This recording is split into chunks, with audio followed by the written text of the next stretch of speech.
Hi, today we are here with Chef Richard Perry. Chef Perry is the owner and of all things at two new restaurants here in the Floyd area. One called The Fat Spoon, which specializes in low country cuisine, and another Longfin Grill, which is Chinese and global street food. So I'm really interested in learning a lot more about that. Thanks for being here, Richard. Thank you. So I understand originally, did a little background work on you, that originally you wanted to be a marine biologist. How did you make the transition from there to... I went to school for marine biology. My dad says he sent me to college so I could learn how to fish better. Oh, that's interesting. Okay. I was going to be a vet. I was going to be a veterinarian. Okay. And so how did you get from there to Johnson and Wales, which is... I was accepted into Colonial Williamsburg's American Culinary Federation's apprenticeship. Okay. And the Trellis restaurant at the time. So they had someone drop out. I was accepted. They knew my father. Okay. Said, if Richard wants to come do this, he can come do it now. Nice. And if I turned him down, they would never offer it to me again. I could always go to Auburn and go to school later. So I did my apprenticeship, and I never looked back. Okay. Afterwards, I went to Johnson and Wales, and then I went to Clemson, and I have a food tech degree from Clemson University. Okay, wonderful. So have you always had a passion for food and cooking, or is this something that just kind of grew with you? Passion for fishing and cooking. Fishing and cooking. Okay. So did a lot of fishing early on. Right. Still do a lot of fishing? I try to. I don't get to right now. Yeah. I bet pretty busy opening and running two different restaurants. So how did you find your way here to Floyd? Chateau Morissette brought me up here about 12 years ago to troubleshoot their restaurant. Okay. And I actually had visited here as a child. I mean, we're from Williamsburg. Oh, okay. And we came over here for vacation several times. And I spent time here with my first wife as well. And so it kind of brought back a bunch of memories of days gone by. And I really enjoyed it. And then after I left Chateau Morissette and went back to Florida, I still spent my summers up here. Okay. Wonderful. So Floyd kind of has that effect on people. They come and they visit, and then all of a sudden they somehow end up here. There's a lot of people that have that story, which is kind of nice. You have, though, been all over the world, I think. All over my part of the world. All over your part of the world, cooking and running restaurants. Been all over the Gulf of Mexico, basically, and Okay. the Caribbean. Okay. I've been from Costa Rica, Texas, Louisiana, Florida, Alabama, and I've lived on several Caribbean islands. Okay. And all of that, I'm sure, influences a lot of what you create in the kitchen. Oh, very much. Absolutely. Wonderful. So I know that one of the things that you herald about your restaurants is farm to table. So tell us a little bit about that. What is farm to table exactly? Basically, we buy local produce from local farmers. I mean, right before I walked in here, I just placed an order with another farmer. Okay. I had two farmers deliver food this morning. One of them just shows up with things that he picked, and I have several farmers growing like Asian varieties of greens and vegetables for me. Okay. And the produce will start becoming more abundant as season goes on. Right now, we're in the very beginning of the harvesting part of it. But I have Fertile Crescent Farms, which is just outside of Floyd, and Black Sheep Farm that supply me with a majority of my vegetables. Wonderful. So And then I have these other little farmers that, come to the back door. Some of them do it for barter. Some of them, I buy them, I give them money for it. But it's been very interesting meeting these people. It's been very educational. I mean, one man came into this morning, delivered a variety of vegetables or greens that, with the knowledge of the Indian population that used to live in the New River Valley. Wow. And these are some of the stuff that he had was grown by these Indians 200, 300 years ago. Nice. And so I told Will, I said, well, you know what? I'm writing a menu. I'm going to do a bunch of Indian food today. Wonderful. So on today's menu and Fat Spoon, we have 5 or 6 dishes that come from American Native Indians. Nice. Things that I've done from the Seminoles in Florida. I did a couple dishes similar to what he was talking about, the variety of stuff that they had. I utilized his vegetables to do something with create historical background. Yeah, really nice. So you're really, really supporting the whole sustainability and really the history and culture of the whole area as well. Do you have a certain criteria for choosing the farmers that you work with, or? No, and actually most of these farmers chose me. Oh, okay, okay. I put on Facebook, I have word of mouth. Some of the farmers I already knew growing here. I've always been very big in supporting the local farms first. Most of the restaurants I've been associated with were high-end restaurants, places I opened up for 15 years. That's what I did, is travel and open restaurants for a company. And they promoted farm to table 20 years ago. Nice. So this isn't new. It wasn't called farm to table at the time. Somebody coined that phrase, but it was. We have farms growing produce for us because we wanted that type of quality. Right. We want the freshness of something that was picked this morning or picked late last night. Right, right. That's wonderful. That's wonderful, and certainly a help to the local farmers, and really, you know, puts a nice spin on what you're doing, the freshness of it, and the quality of the food that you're serving as well. So that's definitely a win-win situation for everybody. Where do your food influences come from? I know you've traveled quite a bit of the Gulf and lived there. From an early age, I started cooking. I mean, I got a professional knife set when I was 10 years old for Christmas. Okay. Growing up in Alabama, I learned from my friends' parents, you know, helping in the kitchen with them. You know, my mother, my sister were very talented cooks. My nanny, Georgia May, was an extremely talented cook, and she lived with and helped raise myself and my siblings. Okay.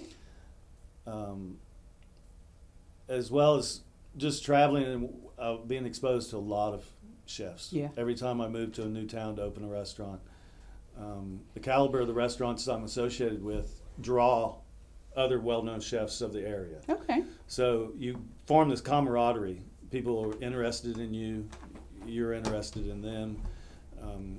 If you click, you sit down and you know you have someone, you can go have drinks and talk about food. Right.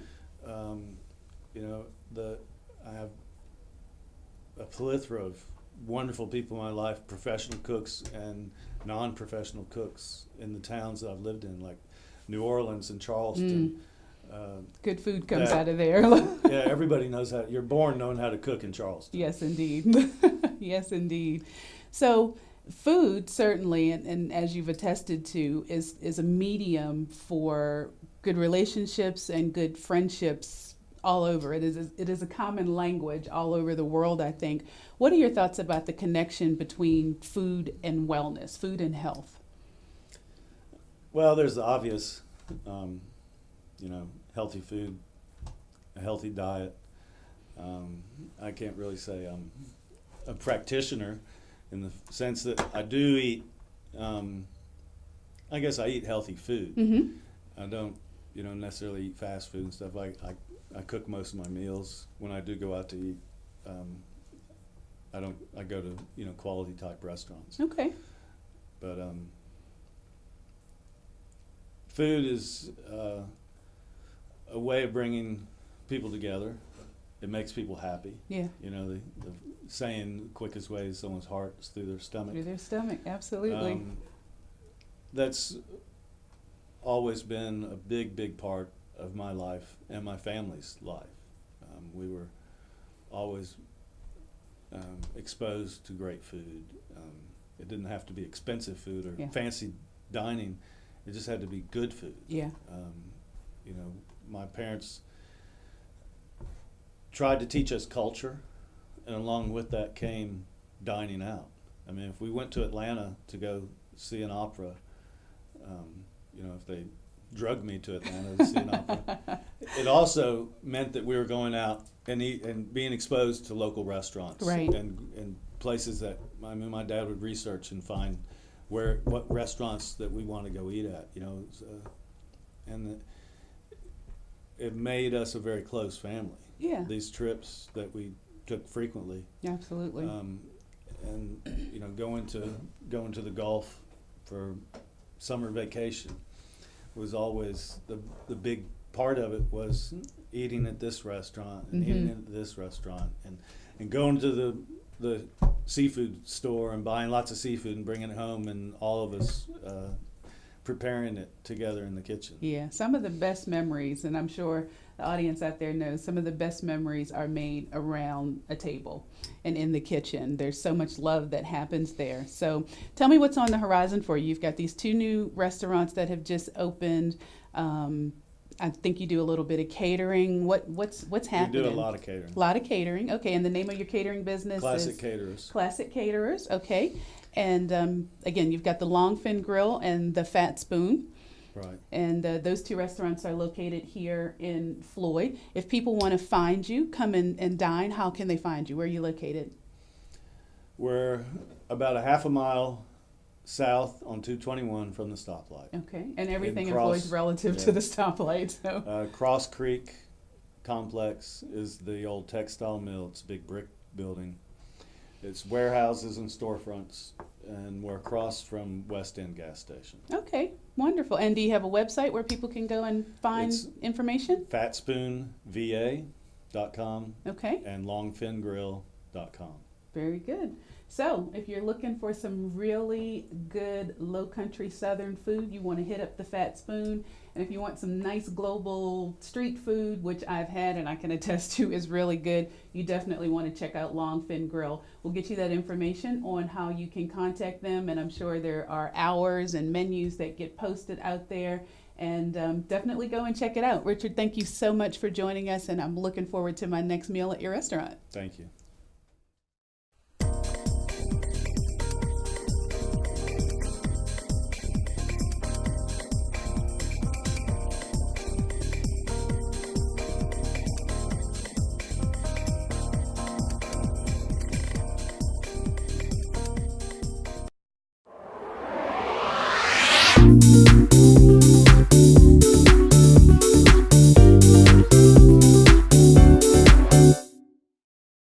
Today on Fit in 5, we're going to be working out those legs, starting off with a side leg lift. On your left side, we're going to be lifting that right leg. Ready? Let's go. You want to make sure that you keep your foot nice and flexed, and make sure that you're supporting your body with your front arm. Don't want to lean in too much. Don't want to lean back too much. Try to keep your body straight and well supported. You're going to start to feel that burn in a little while. Guess I'm already feeling it because I can't even talk through the exercise, but I know you're doing great out there. Only 5 minutes, and we're going to have it together. All right, we're almost finished with this, and from this exercise, we're going to go straight into a leg kick with the right leg. So now we're going to kick back, still supporting that body with your front arm. We're just going to kick backwards. You're really going to start to feel that in that right quad. But that's exactly what we want to happen because we're working those legs. I know you feel the burn because I definitely do. Make sure that your hips aren't moving too much either direction, and that you're not moving your body or swinging too much either. You want to have a nice controlled motion. Whew, I'm definitely feeling the burn on this one. All right, and we're almost done with this exercise. 5 minutes is going by really fast. Next, we're going to do our inner thigh raises. So bring that right leg over top of the left leg. Reposition yourself, make sure you're comfortable. And we're going to lift that left leg straight up, working the inner thigh on the left leg. For this one, you can keep your foot flexed or you can point your toe. Either way. But again, you don't want too much movement in your body. You don't want to swing. Make sure that you're lifting your leg straight up in the air. Doesn't have to lift up high to be really, really effective. Challenge yourself, take your time with it. All right, and now we're going to do the same thing on the other side. So let's swap over. down on your left hip. And we're gonna start with leg raises on the left side. Remember to support your body really well, and we're gonna do those leg raises. Keep your foot nice and flexed, leg nice and tight. If you need to, you can bend that lower leg. That might make it a little easier for you, give you a little bit more support. I like to keep mine straight though. And again, you don't have to go fast. You can take your time. This isn't a speed drill. And keep it going. Same thing, we're going to move right into those back kicks. So we want to go back. Remember, don't rock your body too much. Try to keep it straight. Nice controlled motion. Woo! I'm feeling that burn.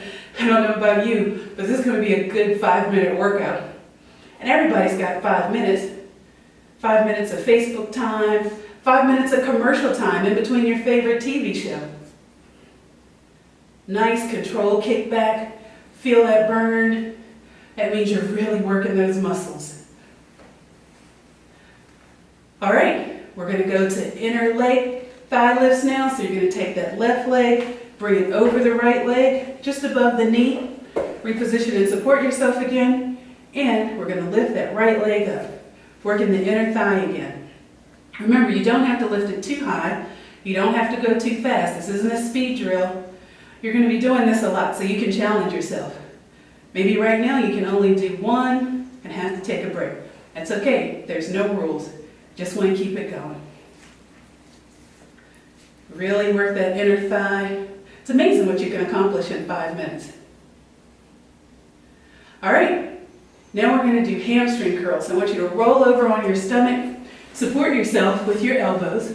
These are going to be easy. Maybe give you a little bit of a break. Feet flexed. We're just going to bring those feet in toward your buttocks. Together. You can keep them together if you want, or keep them separate. Make sure you're not working too hard that you're going to hurt your back. You don't want to hurt your lower back doing this. But just bring them in. And try not to let your feet touch the ground. It'll give you a little bit more resistance as you're doing this exercise. And really work those quads. And you're working your glute a little bit as well. Again, not a speed drill. You don't have to do too many. Work at your own pace and challenge yourself to do more each time you do the exercise.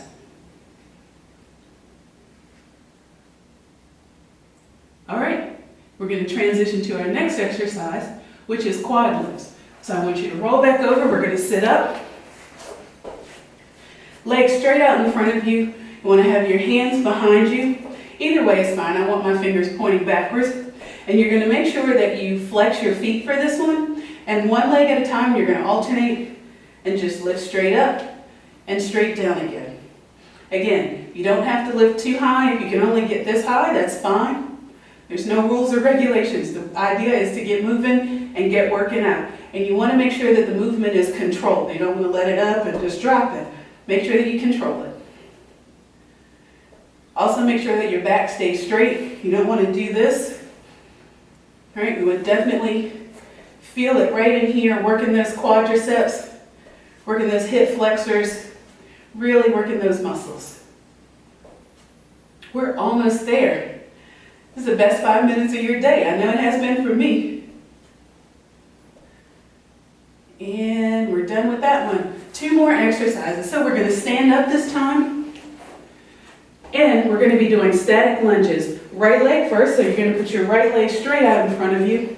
Not too far in front, because when you go down, you want to make sure that your knee stays over top of your ankle. And we're just going to do static lunges. Straight down, straight back up again. If you need to hold on to something for balance, that's fine. Grab a chair, grab your husband, grab your kids, grab a wall, whatever works for you for your balance. You want to go down and up. Again, go down as far as you can to maintain balance. And you're working those quads, you're working the glutes, you're getting a lot of leg work out here. Keeping your hands on your hips will also help you to maintain balance as well.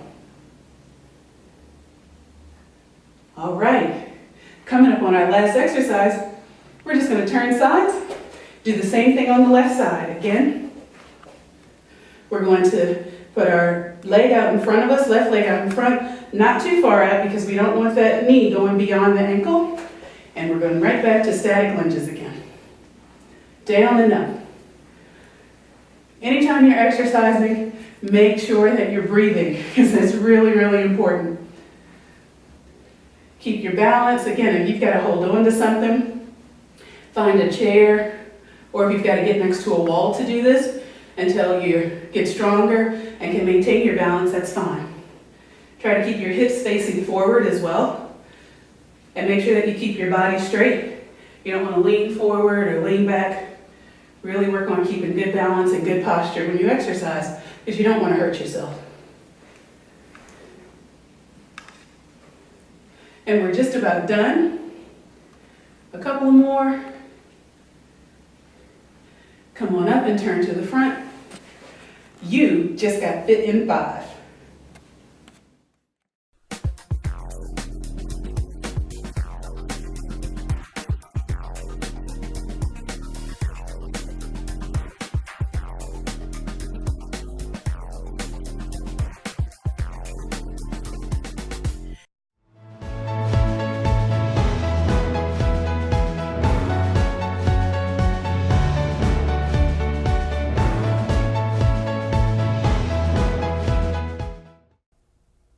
Welcome to today's segment of Well with Elle. Today I want to introduce you to a new therapy that is being used in settings all over the world to assist in people's healing journeys, and it's called art therapy. In the hospital setting, it's actually called medical art therapy, but in general, it's art therapy, and it's an exciting new venture that is bringing together healing and art in ways that are having fantastic outcomes for patients and their families as well. Art and healing are finally becoming one, and doctors, nurses, and therapists in all types of medical settings are now working with artisans and musicians and painters in order to help people heal, people of all ages and people who are dealing with all types of different health issues, from cancer to AIDS to simple, maybe not so simple, pediatric surgeries or having to spend a lot of time in hospital settings. And what they're finding is that art is actually helping to combine very well with traditional medicines and really becoming a powerful tool for healing, for facilitating healing. Hospitals all over the world are incorporating music and art into their patient care as part of their baseline therapies. And then even some of the most sophisticated medical centers are now creating what they're calling art in medicine programs that invite artists and musicians to work with people to help to literally change the environment of the hospital or the medical setting that people might find themselves in.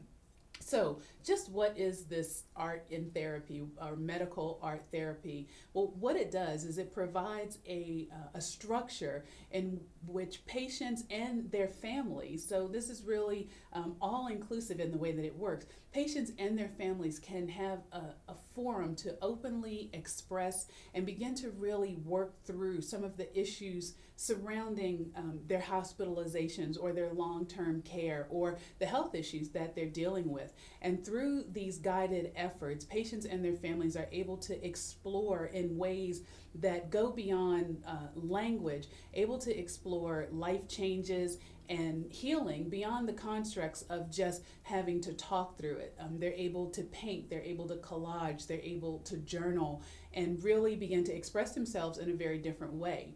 They're finding that art therapy actually helps to reduce stress, helps to reduce depression, and also affords patients a different level of control in a setting that can often be very intimidating and a little chaotic when you're in that medical environment like that. So this art and healing coming together really seems to be bringing forth a new life and a new realm of how we get to healing. It's interesting also that there are many scientific studies that are actually showing that this therapy, this art therapy, helps to physically change a person's physiology and their attitude, and that they're finding that immersing people in music and painting and collages and different art forms helps to create a sense of relaxation for people and really gets them creative and inspired, which apparently actually affects you at the cellular level and helps your body and your immune system to be stronger and really helps to promote healing and balance. This art is actually working on people's brains, the neurotransmitters in their brains, and it instantly creates what they call a healing physiology that, again, changes the immune systems and is actually scientifically proven to get your organs to working better and functioning better. I don't know what could be better. Imagine just painting or listening to music and stoking the creative healing process in your body. That's absolutely amazing, and perhaps something to think about when even when you're not in the hospital setting, when you're home, if you've got a child or you are not feeling well. Put some music on, get out a drawing pad, maybe even some crayons, and tap into your creative side. And wow, if that can help you to heal and have a little bit of fun at the same time, how much better does it get? People from all walks of life are actually saying, scientists and doctors as well as healers are beginning more and more to understand the connection between art and healing, and have found that even at the neurophysiological aspect of things, that art and prayer and healing are all associated with a particular brainwave pattern, and that pattern actually makes physical changes in the body that allow the body to heal better. So art, again, not just something fun to do, but actually a healing modality that helps us connect deeply with ourselves and our feelings and our emotions, which is where all healing comes from. And if we can continue to have a positive impact on these various factors, both physiologically and mental, it creates an amazing opportunity to reduce the burden of illness and suffering that illness can cause. There's a growing body of evidence that continues to show the strong relationship between health disorders and personal experiences of emotion and stress, and even how our beliefs play into our ability to heal and to get better. And as we find that these creative engagements, getting into the arts and this art therapy can positively influence these emotions and attitudes, we create a realm of healing that maybe we've never seen before.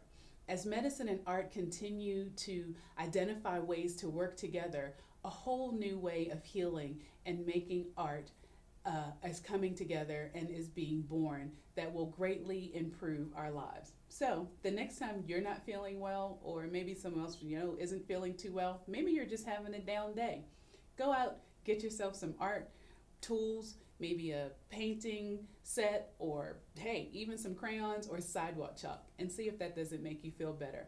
Art as therapy. It's the new thing.